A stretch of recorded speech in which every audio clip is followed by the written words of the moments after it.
Hello everyone and welcome to Career Launcher. So in this class, I hope you are aware that every day at 3 p.m. We discuss the Hindu analysis, and today also, that is 31st December. This is the last day of 2024, and now from tomorrow onwards, we will actually enter in 2025. So, am I audible, visible? Everything is fine? If yes, please write yes. This actually class happens every day at 3 p.m. मैंने आपको कल भी बताया था that reading the Hindu newspaper from beginning is very important, and the reason is very simple, straightforward. We have discussed so many times that nowadays they are asking questions which are directly from the passage. तो वो passage दे रहे हैं और उसमें से direct question उठा के डाल दे रहे हैं, ठीक है? But for that you have to read the passage, and the exam is all about time management. ये तो आपको पता होगा कितना फास्ट आप रीड कर सकते हो, कितना फास्ट आंसर कर सकते हो, because you have 120 minutes 120 questions. उसी में मार भरना है, अटेंडेंस मार्क करना है, क्वेश्चन रीड करना है, पैसेज रीड करना है, everything you have to do. So it becomes very, very important that you should be knowing how to read newspaper in a very fast manner. Now, English newspaper we are talking about. Please stop reading local language newspaper if you are reading, because at least till your exam, start reading English newspaper. I would suggest the Hindu is the best. Best in the sense कि चूंकि हम लोग उसका analysis भी करा देते तो वो आपको हेल्पफुल होगा. That is why I would suggest please start reading newspaper if you have not started yet. अगर आपने नहीं स्टार्ट किया अखबार पढ़ना तो शुरू कर दीजिए, because that's important. Yes, good afternoon Arshnoor Kaur, Pranshi Govil, good afternoon. So let us begin with today's class, that is Tuesday. आज Tuesday है 31st December, and जो सबसे इंपॉर्टेंट आर्टिकल है वो ये वाली, ISRO's docking mission on spacecraft reach right orbit. Now this is very very important actually, ठीक है? ये वाला भी हम लोग थोड़ा सा देखेंगे, लेफ्ट साइड वाली जो फार्मर प्रोटेस्ट से रिलेटेड है. ओके, नाउ ये वालों को हम लोग थोड़ा सा देखते हैं. ISRO's docking mission on spacecraft reach right orbit, because I find this to be very very important. Now I hope you are aware. देखो इससे रिलेटेड जो चीजें पहले आपको पता होनी चाहिए. फर्स्ट कि इसरो का फुल फॉर्म क्या है, मैंने देखा एक एग्जाम में आते हुए एक question, so this you should be knowing. Second, headquarter of ISRO, and the third, chairman of ISRO. ये तीनों आप बताओ कमेंट सेक्शन में. Sir, will there be any symbiosis interview classes? I need to check. Venom boss is writing, sir, there will be any symbiosis interview classes. तो चलो मैं suggestion दे दूंगा team को. I will discuss then. ठीक है? Okay, खैर, so we were talking about this कि ISRO का फुल फॉर्म है Indian Space Research Organisation, headquarter is in Bengaluru, and chairman is mister S Somnath. I hope you are aware of this. इतना तो पता होगा सबको, ठीक है? Now why this was in the news. अभी एक मिशन है, इसको कहते हैं SpaDeX, SPA capital D small E capital X, SpaDeX mission in space docking experiment mission. Okay, so ISRO ने भी रिसेंटली ये मिशन लॉन्च किया है. कौन से रॉकेट पे? PSLV C60 रॉकेट, ठीक है? तो ये वाला जो रॉकेट आप देख रहे हो, which you can see in the image, this is PSLV C60 rocket. अच्छा, एक एग्जाम में क्वेश्चन पता क्या आया था कि what is the full form of PSLV. PSLV और GSLV का फुल फॉर्म, जैसे PSLV का पूछा था आई थिंक एलेट में या किसी एग्जाम पूछा था. So what is the full form of PSLV, ये भी बता देता हूं. पोलर सैटेलाइट लॉन्च व्हीकल, ठीक है? मतलब ये जो रॉकेट जिसको आप लोग देसी भाषा में कहते हो, मतलब जनरली हम लोग रॉकेट बोलते हैं, but technically the word used is launch vehicle. तो ये देखो यार, PSLV C60 लिखा हुआ भी इस पर, if you see it carefully, है ना? इस रॉकेट से या इस लॉन्च व्हीकल से लॉन्च किया गया. ओके, नाउ क्या लॉन्च किया गया? मिशन का नाम है स्पेडेक्स मिशन. कहां से लॉन्च किया गया? Satish Dhawan space centre Sriharikota. So from where it is launch? Satish Dhawan space centre Sriharikota. और क्या है ये भी मैं आपको बताता हूं, ठीक है? तो first of all let me show where from where actually it has been launched. तो यहाँ पे अगर आप देखोगे, हियर इज साउथ इंडिया. अगर आप देखोगे, so this is the state of Andhra Pradesh. यहाँ पर आपको तमिलनाडु मिलेगा. ये वाला तमिलनाडु, ये वाला आंध्र प्रदेश है, ठीक है? अब इन दोनों के बॉर्डर पर यहाँ पर एक आइलैंड है, इसको कहते हैं श्रीहरिकोटा.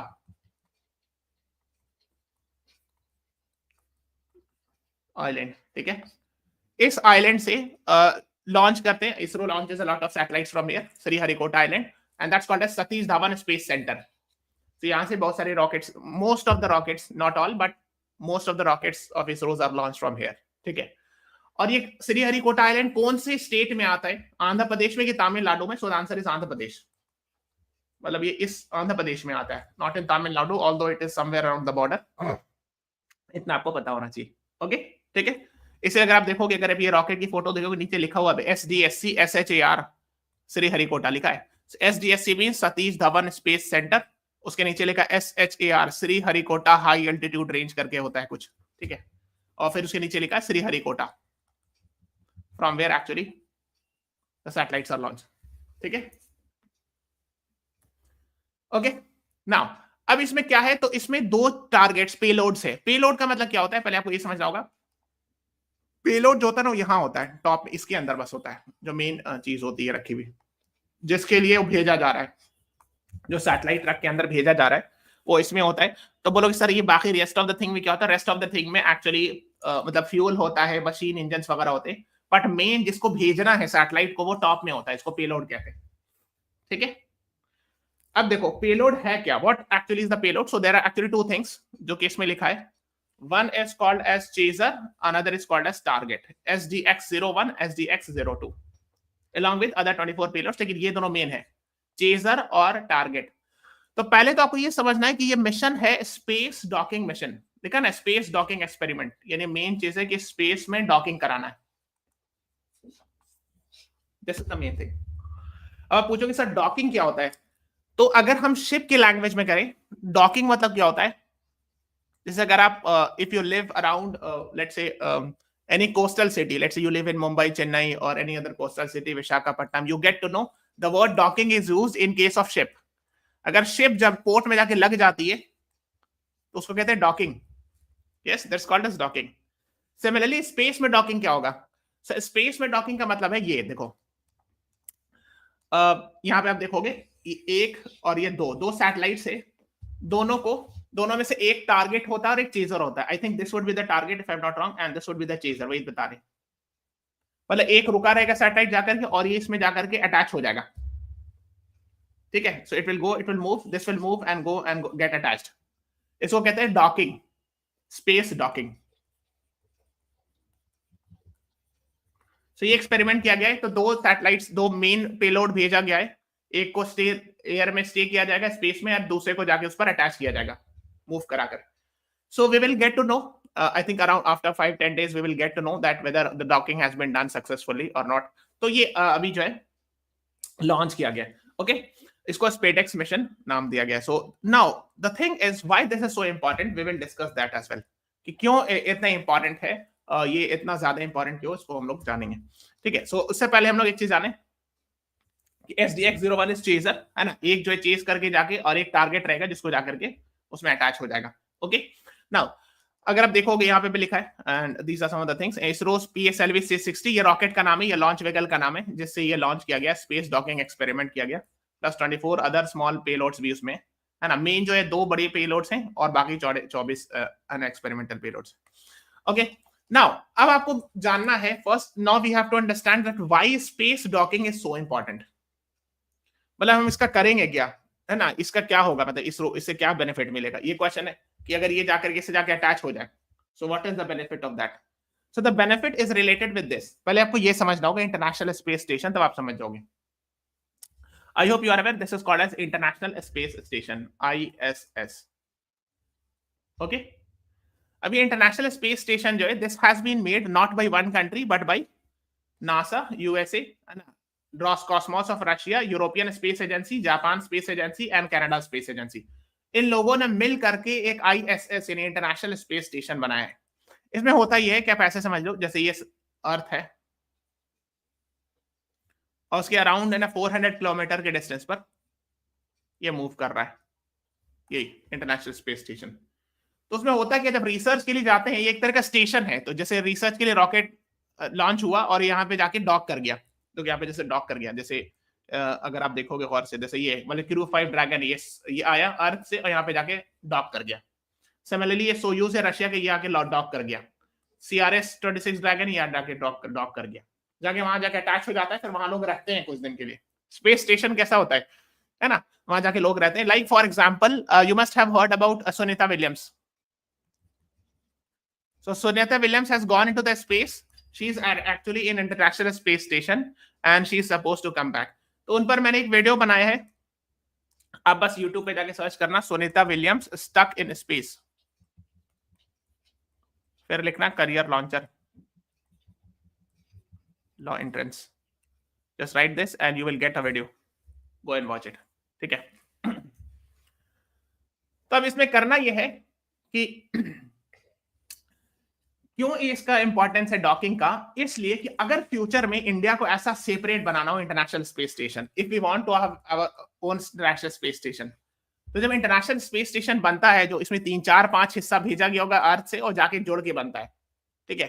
सो if we have to make our own international space station, we will be sending our own mission, so that so this will be done in let's say 4 or 5 parts।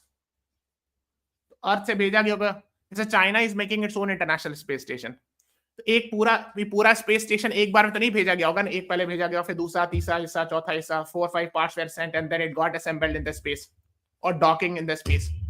Plus जब International space Station बन जाएगा तो वहां जो है mission भेजा जाता ताकि वहां जाके प्रॉपर्ली डॉक कर जाए, फिर वहां से लोग निकल के अंदर चले जाएं। ठीक है। तो जैसे अगर ये डॉक हुआ प्रॉपर्ली, तब इसके अंदर क्रू ड्रैगन के मान लीजिए 3 लोग होंगे, इसमें जाकर प्रॉपर्ली डॉक हुआ, फिर इसके अंदर से जाकर के अंदर आप जा सकते हैं पूरा, you can travel in the international space station. तो प्रॉपर डॉकिंग इज इंपॉर्टेंट कि दोनों जाके प्रॉपर लगे, है ना, तब आप अंदर उतर के जा सकते हो। So that is why if this is successful, it will be considered as one step towards making our own international space station, है ना। लिखाना है कि अपना ओन स्पेस स्टेशन बनाने का भी इरादा है, भारतीय अंतरिक्ष station. So that is what the target is in the future. So this is the first step towards it, है ना। तो ये इसको स्पेसएक्स मिशन है।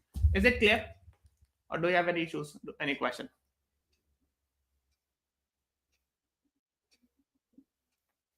सब क्लियर है? कोई क्वेश्चन है तो बताइए, so that will move forward.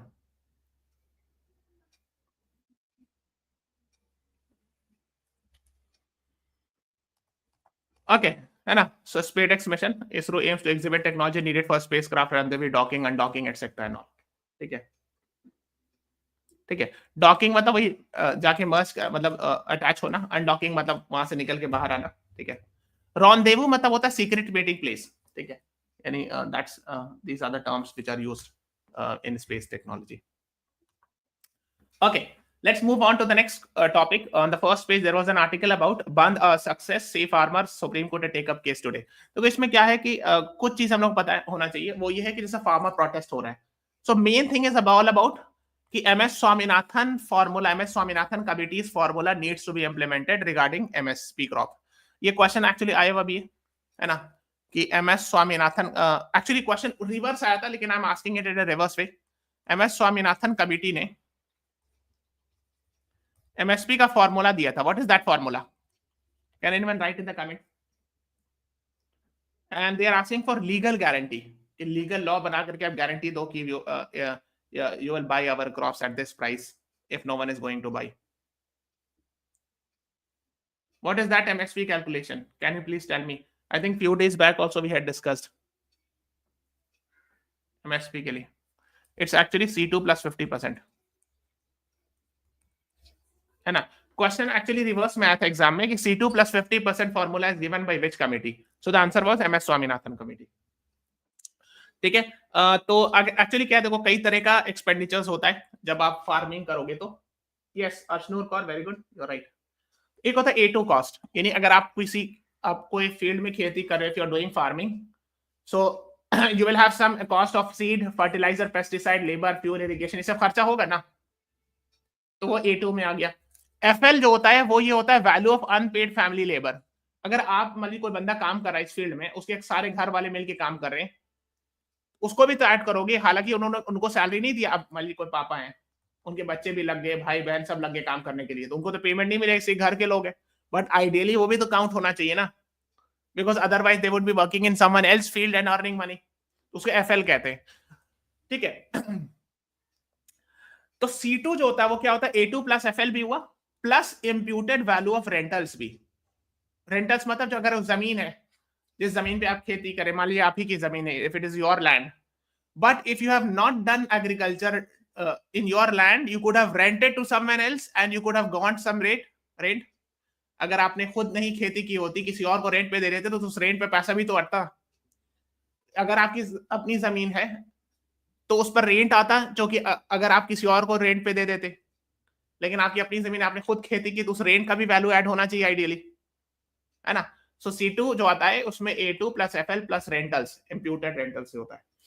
C2 plus 50% का मतलब है कि मान लो कि 1 किलो पर C2 का खर्चा 100 रुपया आया पर राइस, पर केजी ऑफ राइस। इतना मेरा खर्चा हुआ, I am a farmer, I spend 100 rupees per kg, 1 kg rice को उगाने में मेरा 100 रुपया खर्चा हुआ। So ideally my MSP should be 150 rupees per kg. मतलब government should give me guarantee that if no one is going to buy my product or buy my rice in the market, then the government will buy me at 150 rupees per kg. इसी को कहते हैं C2 plus 50% formula. ठीक है। दूसरा question आता है जो वेरी फेमस क्वेश्चन है कि since we are talking about minimum support price, MSP का मतलब क्या होता है? MSP का मतलब सिंपल लैंग्वेज में ये हुआ कि जैसे मैं किसान हूं और मैंने राइस उगाया और कोई खरीद ही नहीं रहा है, ये बहुत कम रेट पे, कोई बोला कि हम 5 रुपए 10 रुपए पर किलो खरीदेंगे, तो थोड़ी ना हम बेचेंगे, because 5 rupees 10 rupees per kg is very less, I will not earn anything. So what happens is कि I as a farmer wants that the government should give me MSP guarantee that okay, if no one is going to buy, the government will buy at minimum support price. मान लीजिए government ने declare किया कि मैं 30, I'm just giving example, I don't know exactly what the number is, but just for example purpose, the government has said I will buy 30 rupees per kg rice. तो अगर आप चावल उगाओ, कोई नहीं खरीदे, तो आप मेरे पास आओ, मैं 30 रुपए किलो खरीद लूंगा। That's the idea of MSP। Okay. तो यही MSP की जो डिमांड है वो है कि C2 प्लस 50% फॉर्मूला जो MS स्वामीनाथन कमेटी की रिकमेंडेशन है उसको एक्सेप्ट किया जाए। Now there are few questions related with that. First, please tell me that MSP is decided by which organisation? Decided by whom? Government की कौन सी एजेंसी है या कौन सी कमेटी है जो डिसाइड करती है कि इस साल इतना? So currently we are having MSP on 23 crops, I hope you are aware. So which agency और द गवर्नमेंट बॉडी डिसाइड्स कि what should be the MSP this year? ये सब क्वेश्चन आते हैं एग्जाम में, इसलिए मैं पूछ रहा हूं। Can you please tell me?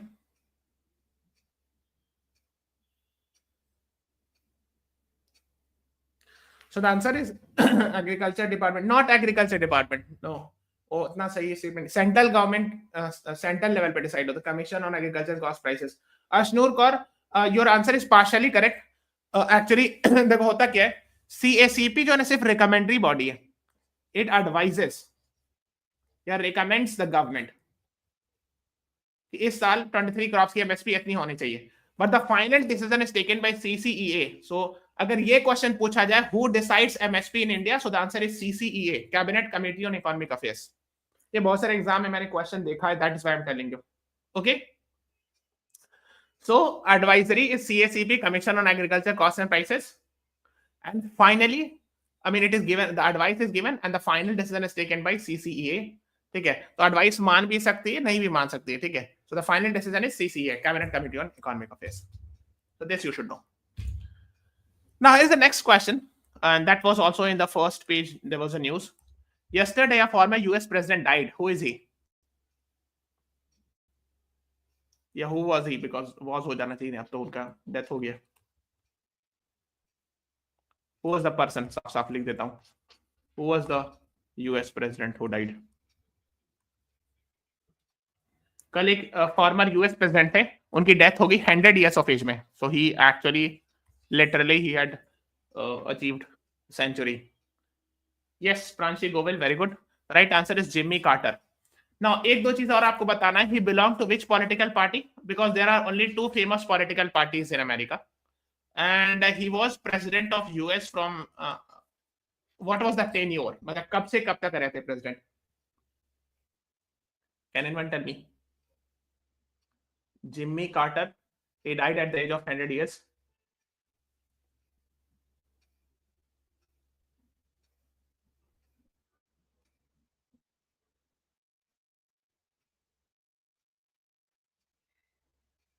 Which political party he belonged to? Democrat or Republican? So Jimmy Carter was actually Democrat. ठीक है.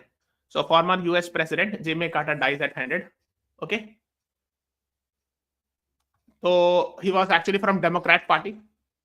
Democrat Party, like Joe Biden is from Democrat Party, and Kamala Harris and all. Okay. And he was the first longest lived US president थे. 100 years की उम्र में उनकी death हुई. अगर आप गौर से देखोगे 1 अक्टूबर 1924 को बॉर्न हुए और 29 दिसंबर, यानी 100 years plus few months also, 2-3 months he lived, and he was from Democrat Party. And कब से कब तक प्रेसिडेंट से? So he was the 39th president of USA. ये हो सकता है पूछ ले किसी एग्जाम में कि कितने नंबर कहते हैं. And he was president from 1977 to 1981, 4 years. 4 years का tenure होता है US president का. Unlike we have in India 5 years tenure, in US we have 4 years of tenure.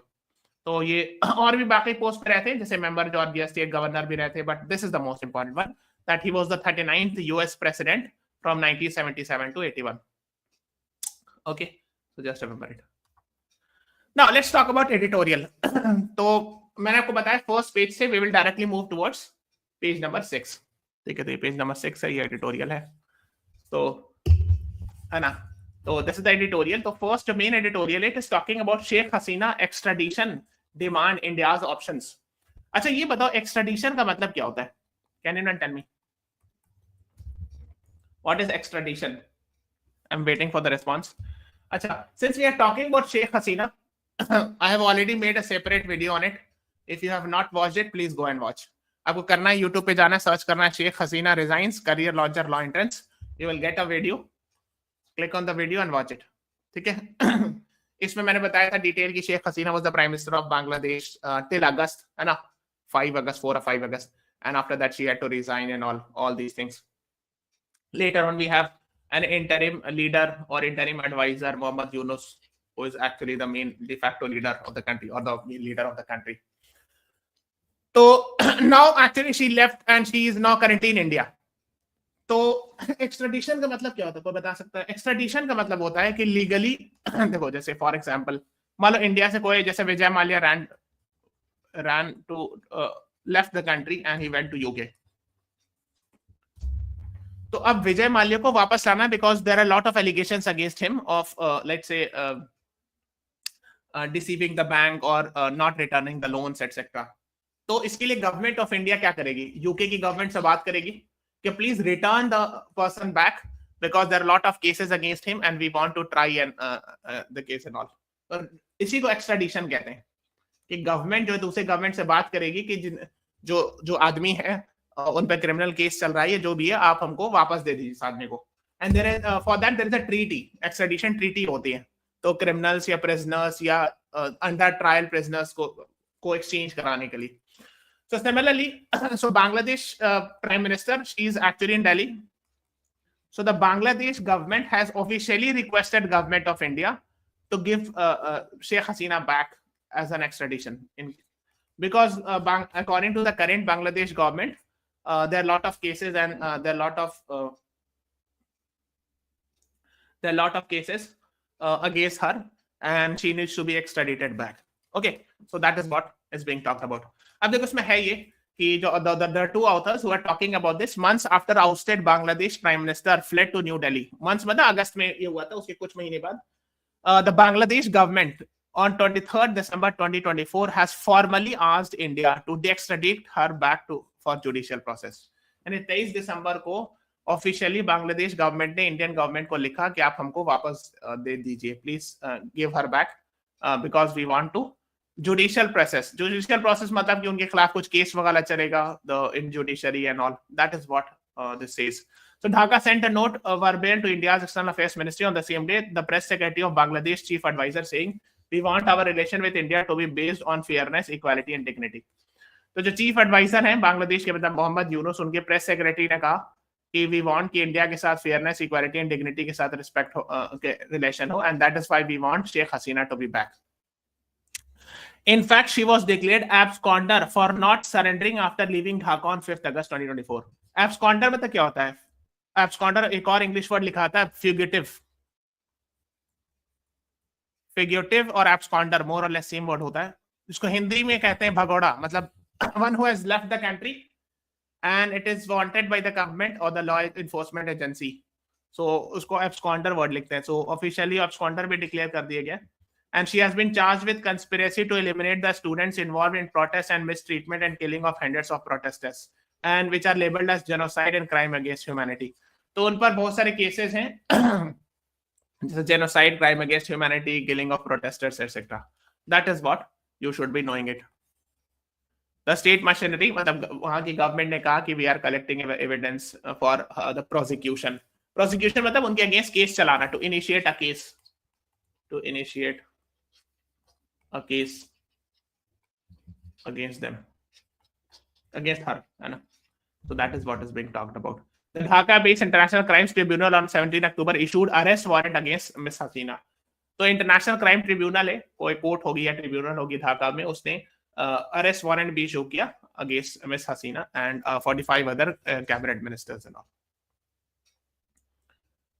In common law jurisdiction, a trial cannot commence in absentee of an accused. To commence this trial, Hasina must be present before the court, participate either physically or virtually.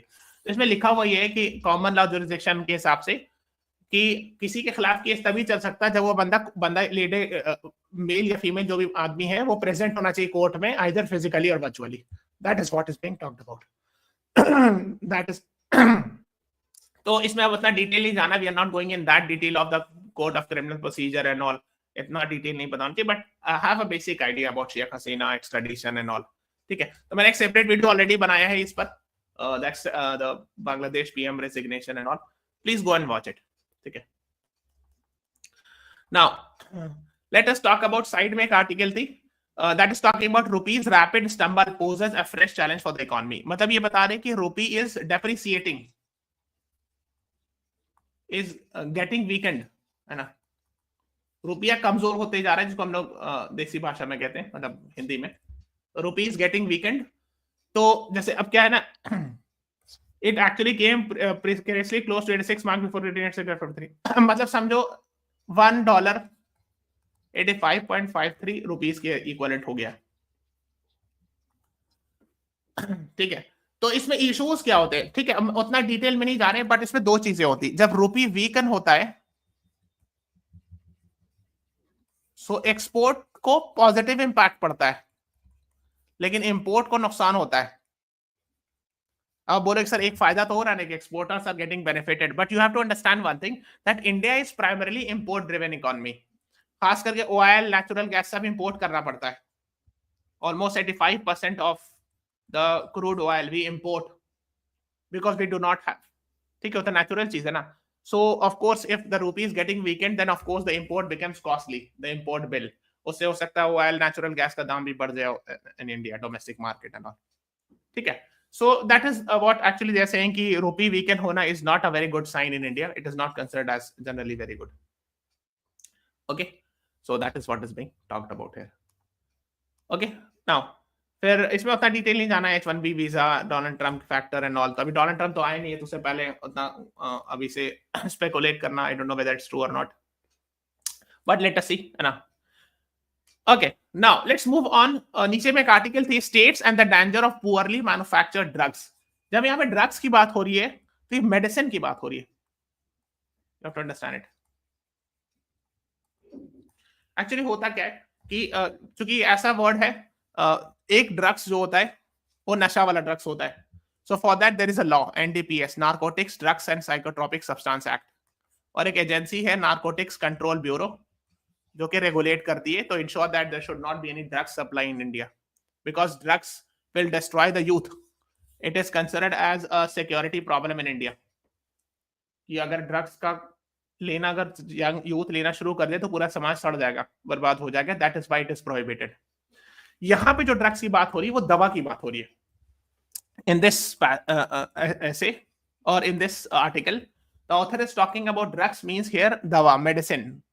ठीक है, तो अगर आप दवा की company दुकान में जाओगे, बड़ी बड़ी दवा की दुकान में, तो उसमें लिखा रहता है केमिस्ट एंड ड्रगिस्ट.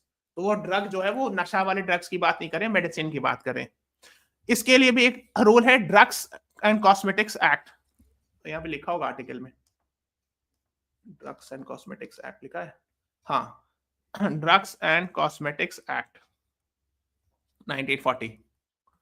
इसके अंदर में यहाँ पे जब हम बात करें drugs and cosmetics act, we are talking about medicine in India या pharmaceutical medicine and all. Okay, उसके लिए एक ऑर्गेनाइजेशन है CDSCO जो रेगुलेट कर दी ये सब चीजों को, central drugs standard control organisation. Let me show, हाँ ये CDSCO, ये drugs we are talking about medicine वाले ड्रग्स की बात कर रहा हूँ, ठीक है।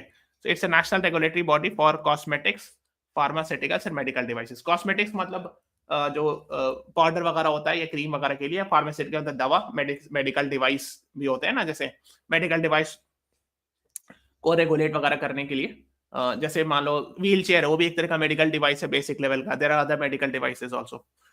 खैर, तो इसमें बताया जा रहा है कि ऑथर ने ये लिखा है ना कि we have seen there have been some incidents across India involving not of standard quality drugs, यानी कुछ ऐसे इंसिडेंट हुए जहां पर पुअर क्वालिटी ड्रग्स यानी मेडिसिन सप्लाई हो गया फार्मास्यूटिकल कंपनी के द्वारा। कुछ एग्जांपल्स बता रहे, तो इतना एग्जांपल्स में नहीं जाना, but you have to understand the broad idea that there have been issues of this supply of medicine of not good quality। तो CDSCO की मेन रिस्पॉन्सिबिलिटी है ना ये इंश्योर करना। हाँ, तो उसमें बताइए रही क्या करना होगा अगर ऐसा हो, तो फार्मास्यूटिकल कंपनी के खिलाफ केस चलाया जाए अगर दवा वहां से मिस्टेक हुई है, कहाँ से मिस्टेक हुई है ना। हर स्टेशन में ड्रग इंस्पेक्टर्स होते हैं चेक करने के लिए कि कहीं पे कोई मिस्टेक्स तो नहीं है, कोई लोअर क्वालिटी की मेडिसिन तो नहीं है जा रही है ना। Because of course medicine is very important. अगर कोई बीमार है उसको दवा दे दी गई वो भी ऐसी जो खराब है, नुकसान दे, तो it will kill the person. So that is why it is very important that we need to have a strong medicine regulatory mechanism, है ना। तो इसी की बात करें इस आर्टिकल में। Now since we are talking about health related thing, ये क्वेश्चन पूछा जा सकता है, who is the current health minister of India. So the current health minister of India after this election is mister JP Nadda। In fact, he is also Minister of Chemical and Fertilizer। तो chemical fertiliser minister भी है और health minister भी है। So just have an idea, you should be knowing about it। फिर this we have already done yesterday। First page वाले article में हम लोगों ने डिस्कस किया था, Koneru Humpy actually one chess, है ना, world rapid chess championship in New York. We had already done yesterday's class, and D Gukesh ने भी जीता था रिसेंटली, है ना। तो कॉर्नर हम्पी के बारे में थोड़ा सा विकिपीडिया पे पढ़ लीजिएगा। Indian, she is Indian chess grandmaster and all, she has won, है ना, वो वर्ल्ड रैपिड चेस चैंपियनशिप 2019 में एक बार जीता था, एक बार 2024 में जीता। तो this you should be knowing about, है ना।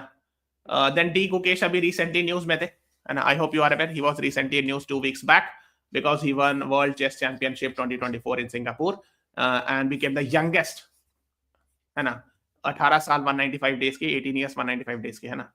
And he became the top rated player। Viswanathan Anand को जो top rated Indian chess player थे उनको भी बीट कर दिया इन्होंने, डी कुकेश ने, ठीक है। सो इतना बेसिक चीज है, you should be knowing. Now अब ओपिनियन पेज, यानी ये एक्चुअली क्या एडिटोरियल के सामने वाला पेज होता है, opposite to editorial page. Page number 7 में एक आर्टिकल है, UPI duopoly rise and market vulnerability. Duopoly क्या होता है? Can anyone tell me what is duopoly? अच्छा, डुओपोली नहीं पता तो मोनोपोली बता दो, ये तो पता होगा। What is monopoly? ये वर्ड आपने सुना होगा, I am sure.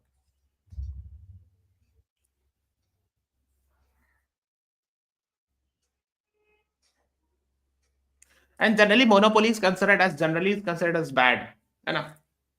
Even duopoly की बहुत अच्छा नहीं समझाता है। देखो मोनोपोली का मतलब ये होता है कोई एक मार्केट, मान लो कि किसी, मान लीजिए मोटरसाइकिल का मार्केट है इंडिया में, मोटरसाइकिल मार्केट इन इंडिया, और उसमें सिर्फ एक ही कंपनी का चल रहा है, यानी सारे लोग पूरे इंडिया में सिर्फ एक ही कंपनी की बाइक खरीद रहे हैं। That's called as monopoly.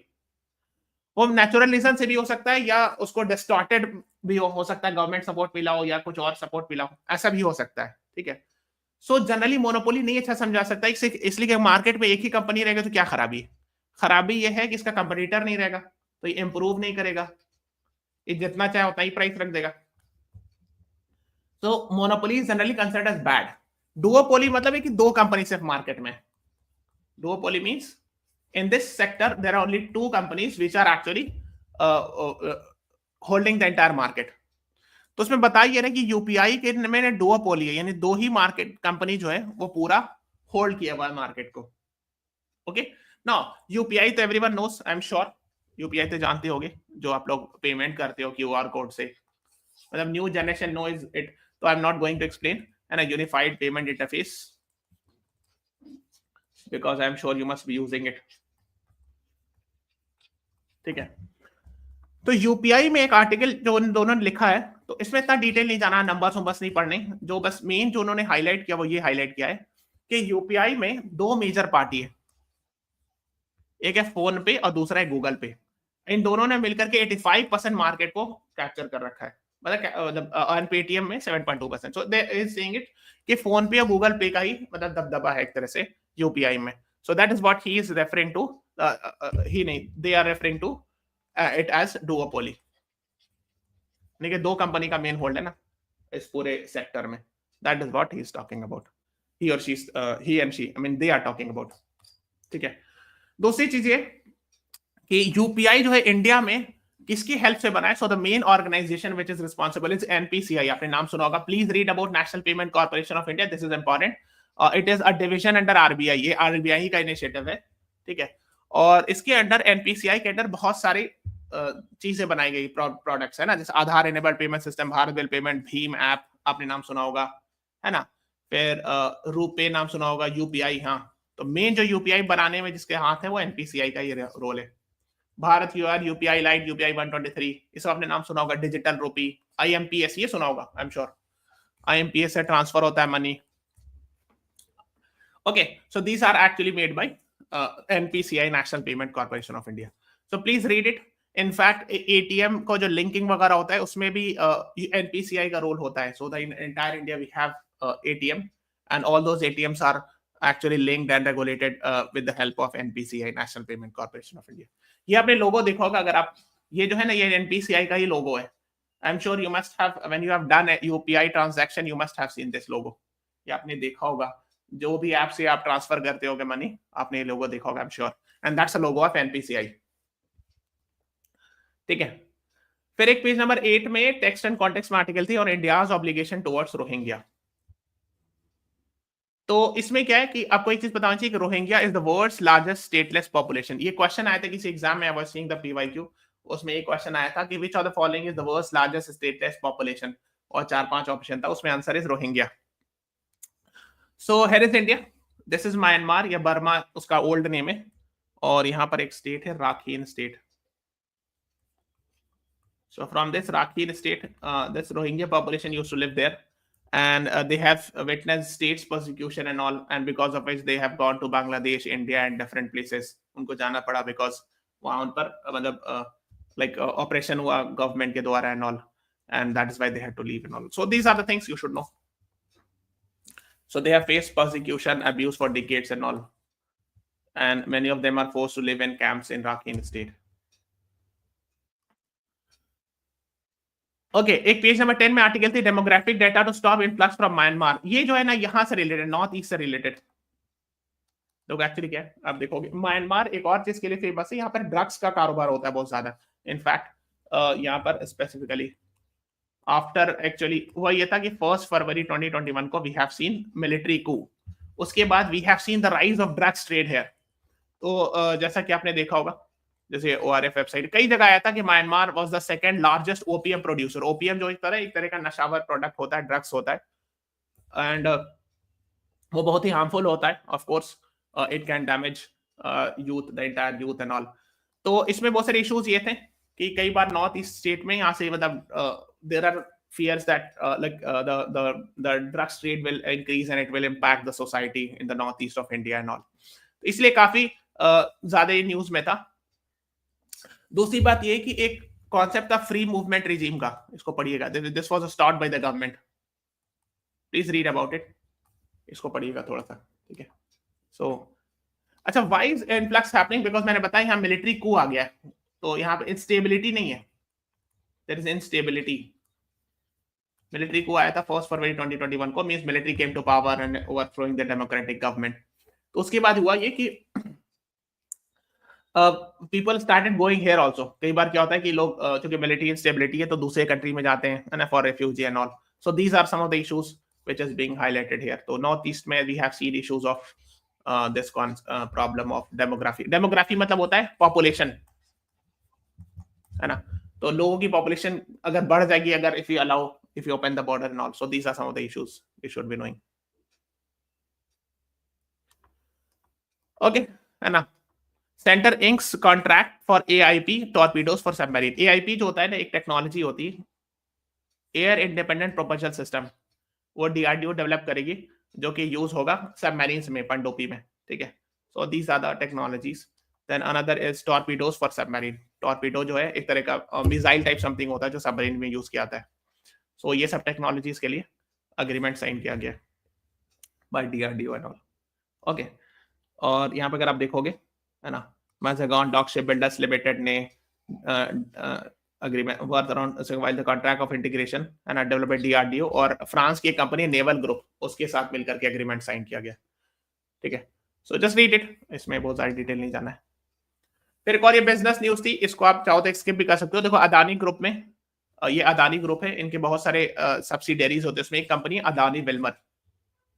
सो इस कंपनी का almost 44% share they want to sell. अगर आपने देखो कहीं पे लिखा होता 44% share Adani group is selling at $2 billion. तो अदानी विल्मर में एक्चुअली अदानी विल्मर जो एक FMCG है, फास्ट मूविंग कंज्यूमर गुड. जैसे खाने पीने, तेल, ऑयल, ये सबका जो सामान होता है उसके FMCG कहते हैं. जैसे फॉर एग्जांपल आपने नाम सुना होगा, कुकिंग ऑयल आता है एक फॉर्चून करके, तो वही अदानी विल्मर ग्रुप का है नॉल. ठीक है. So they are actually selling their share, 44% share at $2 billion. तो करिए न्यूज में था, just have an idea. So we are ending this class here. Do you have any question? कोई क्वेश्चन है तो आप पूछ सकते हैं. Otherwise we are ending this class here. Please subscribe the channel, press the like button, share this video. Thank you everyone. Thanks for watching. Have a nice day.